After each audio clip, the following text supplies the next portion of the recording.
Fossil fuels పని అయిపోయిందా? ఇక ఫ్యూచర్ అంతా ఎలక్ట్రిక్ వాహనాలదేనా? ఈ మేధోమథనానికి ఫుల్ స్టాప్ పడింది. ఇప్పుడు రంగంలోకి క్లీన్ అండ్ గ్రీన్ ఎనర్జీ. కేంద్రం పాలసీకి ఆంధ్రప్రదేశ్ మెరుగులు. క్లీన్ ఎనర్జీ పాలసీ 2024 తీసుకొచ్చాం. ఈ పాలసీ వల్ల 10 లక్షల కోట్ల రూపాయలు పెట్టుబడులు ఆకర్షించాలని మా ఉద్దేశం. ఆంధ్రప్రదేశ్ లో పెట్టుబడుల సాధనే లక్ష్యంగా కూటమి సర్కార్ అడుగులు వేస్తోంది. ఎమర్జింగ్ సెక్టార్స్ పై సీఎం చంద్రబాబు ఫోకస్ పెట్టారు. పరిశ్రమలకి అనుగుణంగా ఇండస్ట్రియల్ పాలసీలు రూపొందిస్తూ పెట్టుబడుల్ని ఆకర్షించే ప్రయత్నం చేస్తోంది ప్రభుత్వం. Artificial intelligence, drones, green energy, refineries, steel వంటి భారీ పరిశ్రమల కోసం వ్యూహరచన చేస్తోంది. ఫలితంగా 1,45,000 కోట్ల పెట్టుబడులతో ఆర్సిలర్ మిట్టల్ స్టీల్ ఇండస్ట్రీ, బయోఫ్యూయల్స్లో రిలయన్స్ 65,000 కోట్లు, విండ్ అండ్ సోలార్ పవర్ సెక్టార్లో టాటాలు 40,000 కోట్లు, తాజాగా ఎన్టీపీసీ, ఏపీ జెన్కో భాగస్వామ్యంలో గ్రీన్ హైడ్రోజన్ ఉత్పత్తికి బీజం పడుతోంది. ఏపీలో 4 నెలల్లో ఇంత మార్పు రావడానికి ప్రధాన కారణం కొత్త ఎనర్జీ పాలసీ. చంద్రబాబు సీఎం అయ్యాక పారిశ్రామిక అవసరాలు, విధానాలపై ప్రత్యేక శ్రద్ధ పెట్టారు. ఈ రంగంలో కొత్త పాలసీల్ని చకచకా రూపొందించారు. ఇది పెట్టుబడిదారుల్లో ఉత్సాహం నింపింది. నెల రోజుల్లో రిలయన్స్ ప్రతినిధులు బయోఫ్యూయల్స్ రంగంలో భారీ పెట్టుబడి పెట్టాలనే నిర్ణయానికి రావడానికి ఈ విధానాలే కారణం. Reliance proudly partners with the visionary government of Andhra Pradesh to achieve a brighter and more sustainable future. రాష్ట్రంలోని నిరుపయోగ భూముల్లో 500 బయో ప్లాంట్లని రిలయన్స్ సంస్థ ఏర్పాటు చేస్తుంది. ఒక్కో ప్లాంట్కి 130 కోట్లు ఇన్వెస్ట్ చేస్తారు. వచ్చే 3 ఏళ్లలో ఈ ప్లాంట్లు రాష్ట్రమంతటా ఏర్పాటవుతాయి. 2.5 లక్షల మందికి ఉపాధి అవకాశం కల్పించే ఈ ఒప్పందంపై ఇరు పక్షాలు సంతకాలు చేశాయి. భూమి కేటాయించిన రైతులకి 30,000 రూపాయల చొప్పున ఇచ్చేలా ఎంఓయు కుదుర్చుకున్నారు. పవన, సౌర విద్యుత్ రంగాల్లో 40,000 కోట్లు ఇన్వెస్ట్ చేసేందుకు టాటా గ్రూప్ సిద్ధమైంది.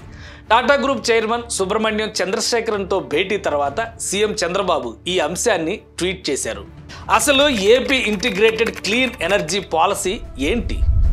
క్లీన్ ఎనర్జీ పాలసీలో కీ పాయింట్స్ ఏంటి? Solar, wind, hybrid, mini hydro ప్రాజెక్టులు, పంప్డ్ స్టోరేజ్ ప్లాంట్లు, battery energy storage, green hydrogen ప్రాజెక్టులు, బయో ఇంధనాలు అన్నిటినీ ఇంటిగ్రేట్ చేస్తూ ఏపీ సర్కార్ ఏపీ ఇంటిగ్రేటెడ్ క్లీన్ ఎనర్జీ 2024ని అక్టోబర్ 31 జీవో నంబర్ 37 ద్వారా రిలీజ్ చేసింది. నేషనల్ ఎనర్జీ పాలసీ ఇస్తున్న అవకాశాలని సద్వినియోగం చేసుకునేలా ఈ విధానాల్ని ఏపీ ఇంధన శాఖ రూపొందించింది.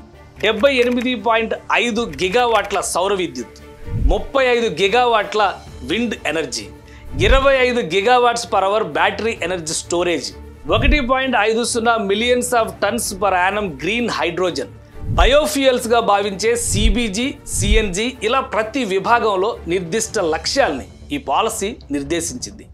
ఈవీ ఛార్జింగ్ పాయింట్ల వినియోగం దగ్గర నుంచి పారిశ్రామిక అవసరాల వరకు 5 ఏళ్లకు సరిపడా అంచనాల్ని ఏపీ సర్కార్ ముందుగానే వేసింది. పైగా కేంద్రం రూపొందించిన ఎనర్జీ పాలసీని తూచా తప్పకుండా అమలు చేసేలా మరే రాష్ట్రం ఇంత సమగ్ర విధానాన్ని తయారు చేయలేదు. దీంతో కార్పొరేట్లు ఏపీ బాట పట్టారు. ఒక్క సోలార్ ప్రాజెక్టులు 78 గిగావాట్లు, అదే మరిగా విండ్ ప్రాజెక్టులు 35 gigawatt, pumped storage 22 gigawatt, battery energy storage 25 gigawatt, green hydrogen మరియు అనుబంధ ఉత్పత్తులన్నీ 1.5 ఉండాలని, ఎలక్ట్రికల్ వెహికల్ ఛార్జింగ్ స్టేషన్ 5,000 యూనిట్లు పెట్టాలని చెప్పి ఆలోచిస్తున్నాం. స్టేట్ ఎనర్జీ పాలసీతో పాటు ఏపీ మరో మ్యాజిక్ ప్లే చేసింది. ఇంధన రంగంలో కీలకమైన national thermal power corporation NTPC, national hydro power corporation ఎన్హెచ్పిసిలతో అవగాహనలు చేసుకుంది. ఇది రాష్ట్రానికి బాగా కలిసి వచ్చింది. దేశంలోనే బిగ్గెస్ట్ గ్రీన్ హైడ్రోజన్ హబ్గా మారే ఛాన్స్ ఇప్పుడు ఏపీకి దక్కింది. నేషనల్ గ్రీన్ హైడ్రోజన్ మిషన్లో భాగంగా ఈ కొత్త ప్రాజెక్టు వస్తోంది.